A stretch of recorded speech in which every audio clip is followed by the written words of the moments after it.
Hello APPS aspirants, ఈరోజు group 2 ఎగ్జామినేషన్కి 90 days strategy అనేది ఎలా ఉండాలి అనే దాని గురించి డిస్కస్ చేద్దాం. సో ఫస్ట్ మీకు సిలబస్ ఓవర్వ్యూ ఇస్తాను. మీ అందరికీ తెలిసిందే, బట్ స్టిల్ సోర్సెస్ ఏం రిఫర్ చేయాలి. సో చాలామంది అడుగుతున్నారు English medium and Telugu medium, and ప్రతి సబ్జెక్ట్కి చెప్పడానికి ట్రై చేస్తాను రిలయబుల్ సోర్సెస్ ఏంటి అనేది. దాంతోపాటు ఈ 90 డేస్లో మనం చేయాల్సినవి ఏంటి, చేయకూడనివి ఏంటి, అలాంటివన్నీ కూడా డిస్కస్ చేద్దాం. సో ఫస్ట్ మనం ఇక్కడ సిలబస్ పాయింట్ ఆఫ్ వ్యూలో మనం ఏం డిస్కస్ చేస్తామంటే 90 డేస్ ఎఫెక్టివ్గా ఎలా ప్లాన్ చేసుకోవాలి. సో ఇక్కడ నుంచి మనం ఆల్మోస్ట్ 90-95 డేస్ ఉండొచ్చు, బట్ 5 డేస్ అటు ఇటు తీసేయచ్చు.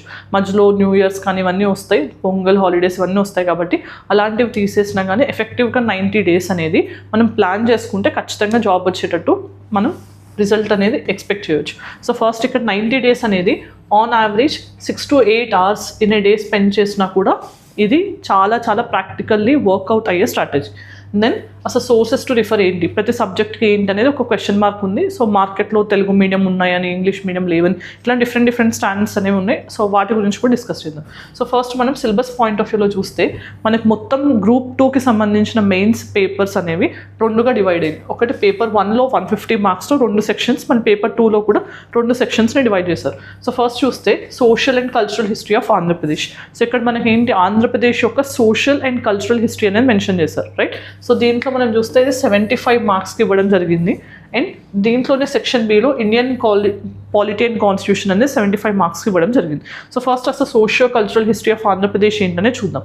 సో ఫస్ట్ ఇక్కడ చూస్తే మనకి ప్రీ హిస్టారిక్ కల్చర్స్ అంటే మనకి early or ancient history of ఆంధ్రప్రదేశ్గా చెప్పొచ్చు. సో శాతవాహనాస్ కానీ, ఇక్ష్వాకుస్ కానీ, విష్ణుకుండీస్ కానీ, సో ఈస్టర్న్ చాళుక్యాస్, వెంగి చాళుక్యాస్ అంటాం కదా, సో వాళ్ళు, తర్వాత చోలాస్ కానీ, వాళ్ళ యొక్క సొసైటల్ ఇంపాక్ట్ ఏంటి, రిలీజన్ ఏం ఫాలో అయ్యేవాళ్ళు, లిటరేచర్ ఏం ఫాలో అయ్యేవాళ్ళు, ఆర్ట్ అండ్ ఆర్కిటెక్చర్, ఇట్లా ప్రతి కింగ్డమ్ యొక్క ఇంపార్టెంట్ కాంట్రిబ్యూషన్స్ ఏంటనే తెలుసుకోవాలి. సో ఇక్కడ మీకు ఆబ్జెక్టివ్ బేస్డ్ ఎగ్జామినేషన్ కాబట్టి ఆప్షన్స్ అనేవి మీరు చూసి ఐడెంటిఫై చేయడమే కాబట్టి కొంచెం 1-2 సార్లు ఫ్యాక్చువల్ ఇన్ఫర్మేషన్ని 2-3 టైమ్స్ మీరు అదే రివిజన్ చేస్తే కనుక ఖచ్చితంగా మీకు లాంగ్ టర్మ్ మెమరీలో స్టోర్ అవుతుంది. సో ఇలాంటి ఫ్యాక్చువల్ ఇన్ఫర్మేషన్ చదివినప్పుడు జనరల్గా మనకు అనిపించే ఒక కామన్ నోషన్ ఏంటి అంటే అసలు ఏం గుర్తుండట్లేదు, ఒకటి చదివితే ఇంకోటి మర్చిపోతున్నామని. బట్ రిమెంబర్, మనం 2-3 టైమ్స్ కంటే ఎక్కువ ఒకటే దాన్ని మళ్ళీ తదేకంగా చూడటం వల్ల ఏమవుతుందంటే అది మన సబ్ కాన్షియస్ మెమరీలో స్టోర్ అవుతుంది. ఆప్షన్స్లో మీరు చూసినప్పుడు ఖచ్చితంగా మీకు స్ట్రైక్ అవుతుంది. బట్ మినిమం 2-3 రివిజన్స్ అనేవి అయ్యేటట్టు ప్లాన్ చేసుకోండి. ఎస్పెషల్లీ హిస్టరీ లాంటి ఫ్యాక్చువల్ కంటెంట్ ఉన్న చోట ఇది చాలా హెల్ప్ఫుల్. దెన్ ఇక్కడ మనకి మేజర్ అండ్ మైనర్ డైనాసిటీస్ అంటే మెడివల్ అని చెప్పొచ్చు. సో ఈ డైనాసిటీస్లో ఏంటంటే సోషియో కల్చరల్ కండిషన్స్ ఏంటి, అలానే తెలుగు లాంగ్వేజ్ అనేది, లిటరేచర్ అనేది ఈ టైంలో ఎవరెవరు ఎంకరేజ్ చేశారు. ఫర్ ఎగ్జాంపుల్ విజయనగరాస్ కానీ ఇలాంటివన్నీ. So 11th and 16th century point of వ్యూలో ఇక్కడ ఫోకస్ చేయాలి.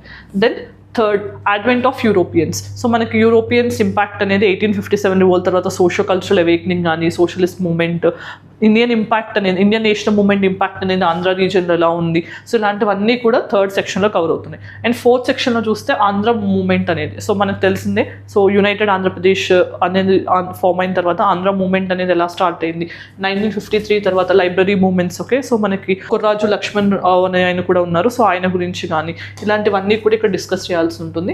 And then finally 5th formation of Andhra Pradesh state. So ఇక్కడ విశాలాంధ్ర మూవ్మెంట్, జెంటిల్మెన్స్ అగ్రిమెంట్ కానీ ఇలాంటివన్నీ కూడా కవర్ చేయాల్సి ఉంటుంది. అంటే ఫార్మేషన్ ఆఫ్ యునైటెడ్ ఆంధ్రప్రదేశ్ తర్వాత మళ్ళీ విశాలాంధ్ర డిమాండ్ అనేది ఎందుకు వచ్చింది, సో ఇలాంటివన్నీ కూడా మీరు ఇక్కడ డిస్కస్ చేయాల్సి ఉంటుంది.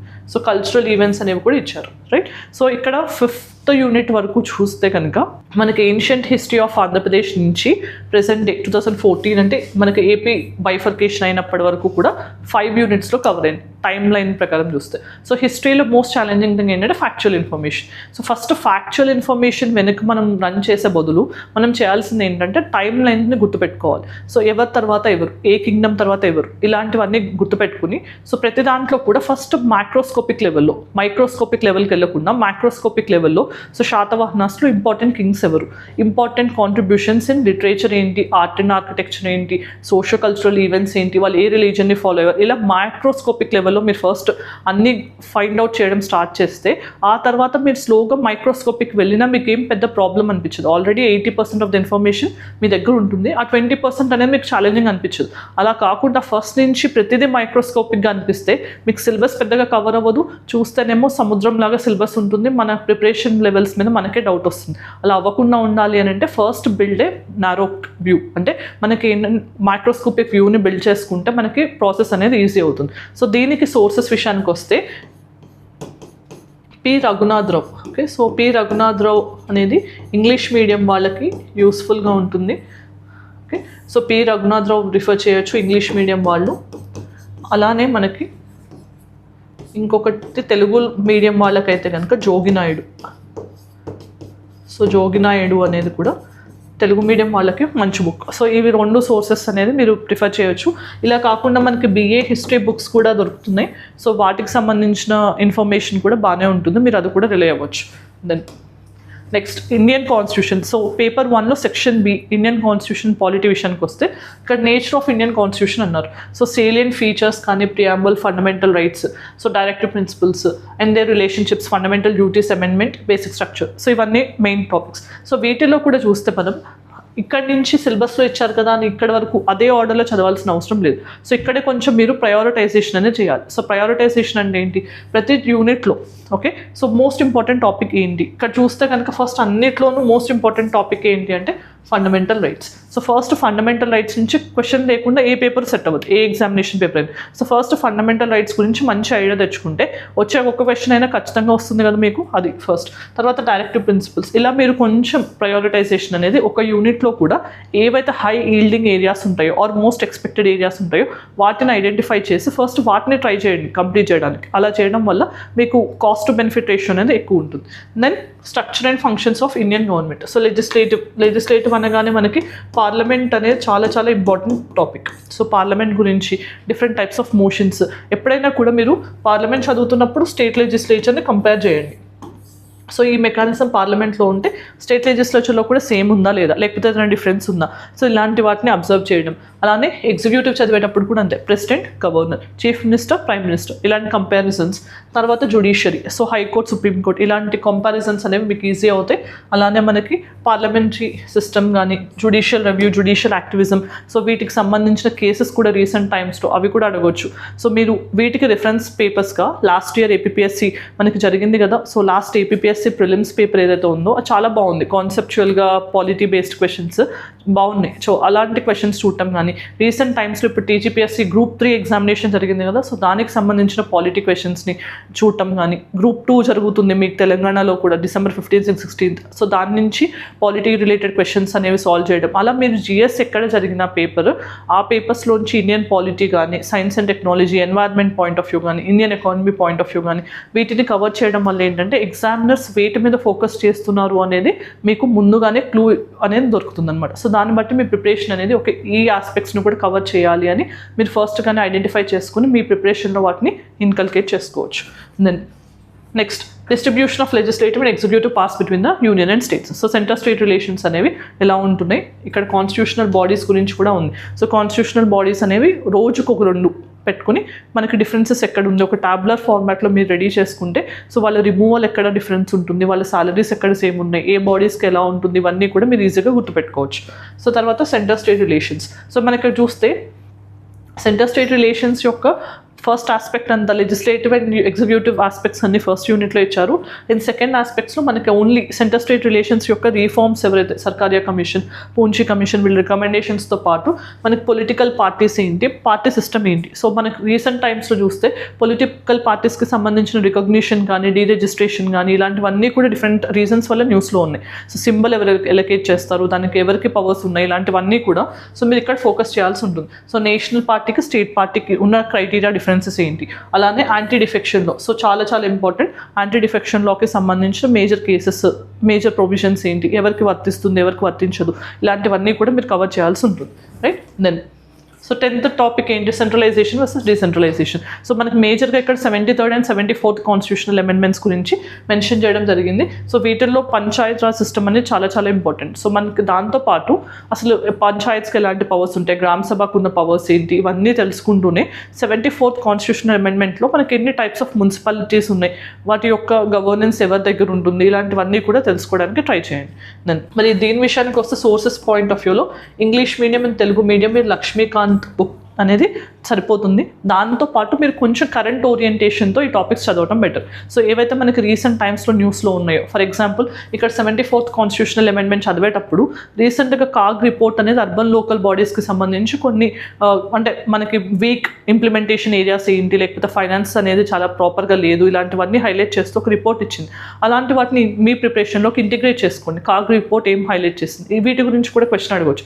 ఇక్కడ మనకి 74th కాన్స్టిట్యూషనల్ అమెండ్మెంట్ ఉంది అంటే జస్ట్ దాని మీద సోల్గా ఫోకస్ చేస్తారు, ఆ స్టాటిక్ పార్ట్ ఇస్తారు అని అనుకోకండి.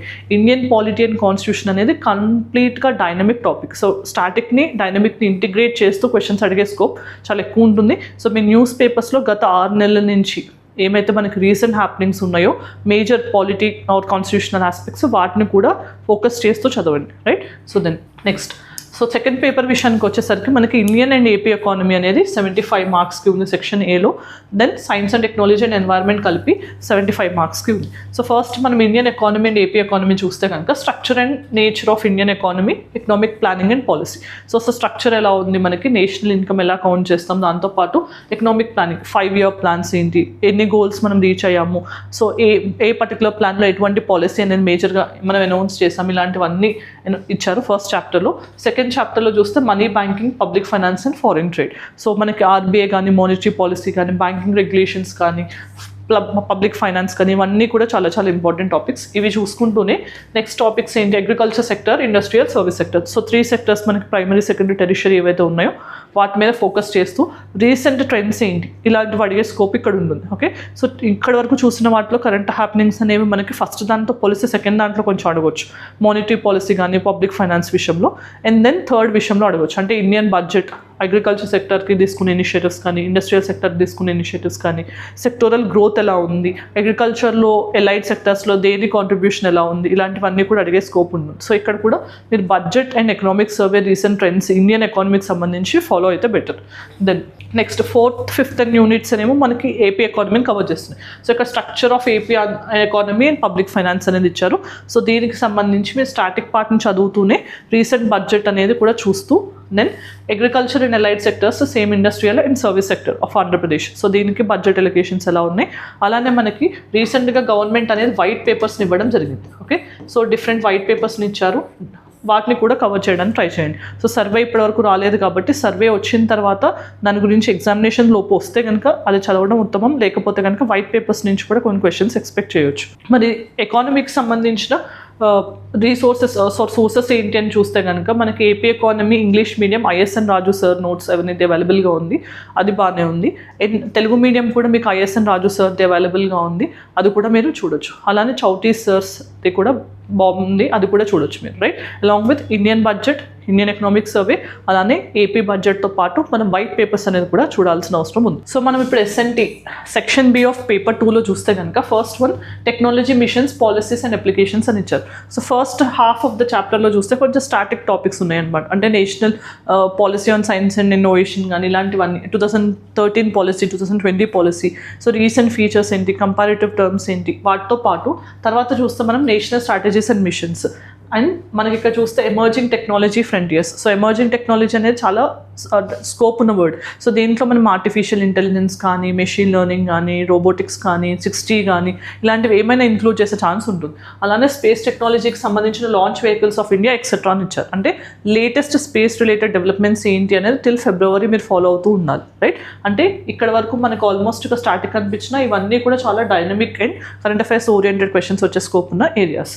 Then energy management point of వ్యూలో చూస్తే కనుక ఇన్స్టాల్డ్ ఎనర్జీ ఏంటి అండ్ నేషనల్ ఎనర్జీ పాలసీ, ఇవన్నీ కూడా కొంచెం స్టాటిక్ ఫీచర్స్తో పాటు మనం నేషనల్ బయోఫ్యూయల్ పాలసీ 2018 పాలసీ, అలానే Bharat stage emission norms, so BS6 norms ఏంటి, అలానే non renewable and renewable energy targets ఏంటి. సో రీసెంట్గా మనం చూస్తే India 200 GW of renewable energy టార్గెట్ని ఫస్ట్ టైం మీట్ అయింది. సో దాంట్లో సోలార్ కాంట్రిబ్యూషన్ ఎంత, విండ్ కాంట్రిబ్యూషన్ ఎంత, హైడ్రో పొటెన్షియల్ ఎంత, సో లార్జెస్ట్ సోలార్ పార్క్ ఎక్కడ ఎక్స్పాండ్ చేస్తున్నారు, ఆర్ ఎక్కడ లైక్ మనం ఎస్టాబ్లిష్ చేసుకున్నాము, ఆర్ విండ్ ఎనర్జీ పొటెన్షియల్ అనేది ఎలా ఉంది, ఆన్ షోర్ ఏంటి, ఆఫ్ షోర్ ఏంటి, హైబ్రిడ్ పాలసీ ఉంది సోలార్ అండ్ విండ్ ఎనర్జీకి సంబంధించి.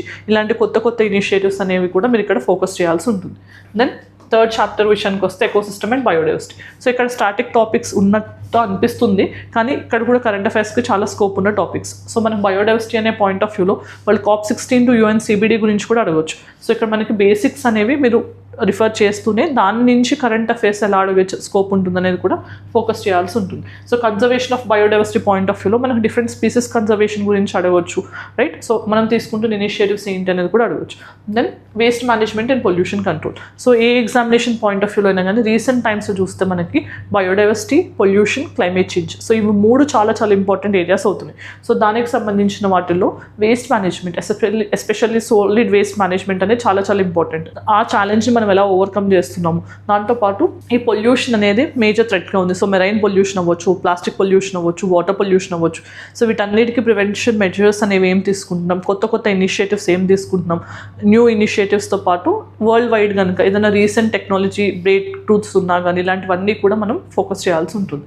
దెన్ నెక్స్ట్ చాప్టర్లో environment, health and environmental challenges ఉన్నారు. సో ఇక్కడ కొంచెం క్లైమేట్ చేంజ్ అండ్ గ్లోబల్ వార్మింగ్కి సంబంధించిన టాపిక్స్ అన్ని మెన్షన్ చేశారు. సో ఫస్ట్ చాప్టర్స్లో చూస్తే, అండ్ దెన్ సెకండ్ పార్ట్లో చూస్తే కనుక recent international initiatives, protocols, conventions. So UNFCCCకి సంబంధించిన COP29 సమిట్, ఓన్లీ 29 చదవకుండా COP28, 27 కూడా మేజర్ అవుట్కమ్స్ ఏంటనే చూడండి. ఎందుకంటే అందరు 29 చదివితే వాళ్ళు COP28 గురించి కూడా అడిగే స్కోప్ ఉంటుంది. అలానే UNCBDకి సంబంధించిన COP16 సమిట్, COP15 సమిట్, ఆ రెండిట్లో డిఫరెన్సెస్ ఏంటి, సో మనకి ఏదైనా మేజర్ బ్రేక్ త్రూ అనేది ఉందా, ఇలాంటివన్నీ కూడా ఒకసారి చూసుకుంటే బెటర్.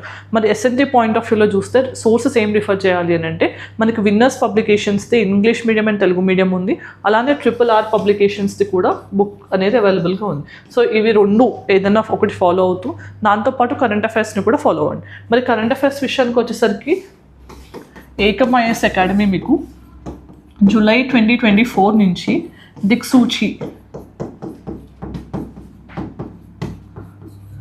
సో దిక్సూచి అనే పేరుతో AP కరెంట్ అఫైర్స్ మ్యాగజైన్ ఇవ్వడం జరుగుతుంది. సో ఇలాంటి మ్యాగజైన్స్ హెల్ప్ తీసుకుని మీరు కరెంట్ అఫైర్స్ గురించి అప్డేట్ అవుతూ ఉండొచ్చు. సో మనం నెక్స్ట్ చేయాల్సింది ఏంటి, సో ఆల్మోస్ట్గా కరెంట్ అఫైర్స్ పాయింట్ ఆఫ్ వ్యూలో చూస్తే పాలిటీ కానీ, ఎకానమీ కానీ, Indian and AP economy, SNT environment, అంటే ఒక్క AP హిస్టరీ తప్పించి 3 పేపర్స్ కూడా మీకు డైనమిక్గా స్కోప్ ఉన్న ఏరియాస్. సో వీటికి కరెంట్ అఫైర్స్ లింక్ చేసుకుంటూ స్టాటిక్ పార్ట్ చదవడం అనేది చాలా చాలా అవసరం. దాంతోపాటు మీరు చేయాల్సింది ఏంటి, లిమిటెడ్ సోర్సెస్కి కన్ఫైన్ అవ్వాలి. సో లిమిటెడ్ సోర్సెస్ అంటే సో ఆల్మోస్ట్గా మార్కెట్లో ఉన్న బెస్ట్ బుక్స్ ఏంటనేది ఒకసారి ఫైనలైజ్ చేసుకున్న తర్వాత ఆ సోర్సెస్ని 1కి 2 మించి మల్టిప్లై చేయొద్దు. అంటే ఒక బుక్ అనేది ఓకే, ఒక బుక్లో అన్ని కవర్ అవ్వట్లేదు అన్న సిచ్యువేషన్లో ఇంకొక బుక్ పెట్టుకోండి హ్యాండీగా, అంతకు మించి మల్టిప్లై చేయొద్దు. మల్టిప్లై చేస్తే ఏమవుతుందంటే కన్ఫ్యూషన్ వస్తుంది. So rather than reading 10 books each one time, read 1 book 10 times. దానివల్ల మీకు కొంచెం క్లారిటీ వస్తుంది, కన్ఫ్యూషన్ పోతుంది. సో ఫస్ట్ మీరు చేయాల్సింది స్టిక్ టు యువర్ సోర్సెస్.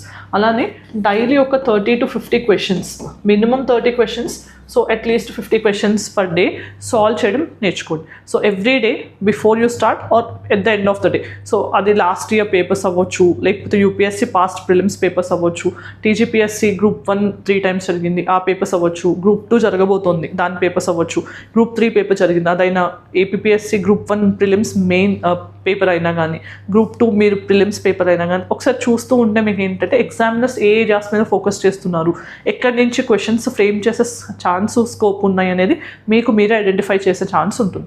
దానివల్ల అట్లీస్ట్ కొన్ని ఏరియాస్కి ముందుగానే మనం ప్రిపేర్ అయ్యి ఉండొచ్చు. సో అది కూడా చేయొచ్చు, డైలీ కొన్ని క్వశ్చన్స్ ప్రాక్టీస్ చేయడం. సో ఈ టైంలో క్లాస్ రూమ్ కోచింగ్ బెటరా అని అంటే, క్లాస్ రూమ్ కోచింగ్ కంటే బెటర్గా నేను అడ్వైస్ చేసేది read, revise and practice. So ఈ మెథడ్ అనేది చాలా చాలా అవసరం. So first stick to your sources, వాటిని 1-2 సార్లు చదవండి డైలీ, అట్లీస్ట్ 1 hour 1.5 hour. మీరు స్టార్ట్ చేసేటప్పుడైనా ఎండ్ చేసేటప్పుడైనా కానీ ఈరోజు ఏం చదివాము లేకపోతే నిన్న ఏం చదివాము అనే దాన్ని ఒకసారి రివైజ్ చేస్తూ ప్రాక్టీస్ చేస్తూ ఉంటే కనుక మీ కాన్ఫిడెన్స్ పెరుగుతుంది, అలానే చదివిన దాని రిటెన్షన్ కూడా పెరుగుతుంది. సో తక్కువ టైంలో ఎక్కువ అవుట్పుట్ రావాలి అని అంటే ఖచ్చితంగా ఈ 3 థింగ్స్ని మీ ప్రిపరేషన్లో మీరు ఇన్కల్కేట్ చేసుకోవాలి. Reading and stick to the sources, the same time revise, at the same time practice. So వీటన్నిటికీ ఏకమ్ ఐఏఎస్ అకాడమీ ఒక టెస్ట్ సిరీస్ని కూడా ఇస్తోంది. ఈ టెస్ట్ సిరీస్ అనేది 21 నవంబర్ 2024 నుంచి స్టార్ట్ అవబోతుంది. ఈ టెస్ట్ సిరీస్లో మీకు 16 సెక్షనల్ టెస్ట్ ఉంటాయి, 2 రివిజన్ టెస్ట్, 3 గ్రాండ్ టెస్ట్ ఉంటాయి along with detail explanation copy. అంతేకాకుండా ఈ 2 రివిజన్ టెస్ట్ అండ్ 3 గ్రాండ్ టెస్ట్లో మీకు ఎక్స్ప్లెనేషన్ సెషన్స్ కూడా ఉంటాయి. అంటే ఆఫ్టర్ ద టెస్ట్ మీకు ఒక సెషన్లో ఎక్స్ప్లెయిన్ చేయడం కూడా జరుగుతుంది.